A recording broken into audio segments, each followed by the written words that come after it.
Pour bien comprendre l'intérêt de la technologie triaxiale, il faut revenir à la construction la plus classique et la plus économique des cordes, les cordes à âme câblées.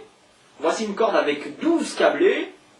Chacun des câblés a un état de surface assez lisse. Et l'ensemble des câblés se trouve relativement librement à l'intérieur de la gaine. Pendant une séance d'escalade ou en montagne, la corde a des mouvements divers et variés, c'est normal. Les câblés à l'intérieur glissent, frottent, se rétractent, s'allongent, se rétractent, s'allongent. À l'intérieur, qu'est-ce qui se passe? Eh bien, les câblés bougent les uns par rapport aux autres et il se produit un constant phénomène d'abrasion interne. Démonstration.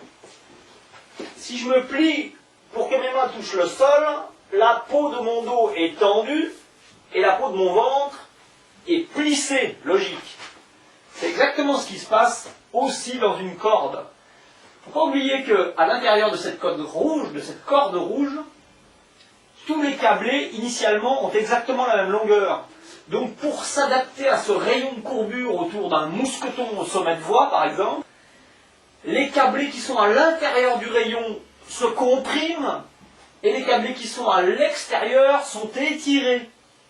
Au centre, on peut se douter qu'il y a des câblés qui s'étirent, d'autres qui se compriment, il y a donc un mouvement de glissement et d'abrasion des câblés les uns par rapport aux autres.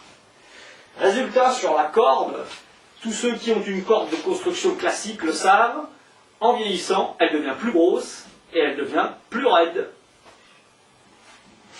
Prenons maintenant une corde à construction triaxiale, corde Millet, âme triaxiale. On trouve à l'intérieur, comme ici, 3 tresses. Chacune de ces tresses a un état de surface très rugueux. Les 3 tresses ont un diamètre important. Leur place est donc carrément définie à l'intérieur de la gaine. Elles sont organisées, quand elles sont 3 par exemple, en triangle. Cette construction a 3 conséquences directes. La cohésion entre chacune des âmes est excellente, la cohésion âme-gaine est excellente, et la structure générale de la corde est plus clairement et plus fermement définie que dans une construction classique.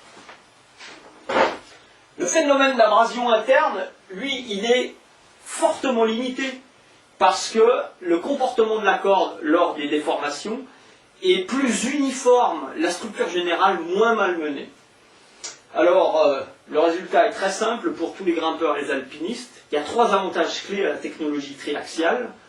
Une longévité générale accrue, une résistance à l'usage intensif, c'est le cas par exemple pour les moulinettes, et un diamètre qui reste identique dans le temps, fini les cordes qui gonflent. Voilà, si on veut faire vite et expliquer simplement les avantages de la technologie triaxiale des cordes Millet. C'est une exclusivité.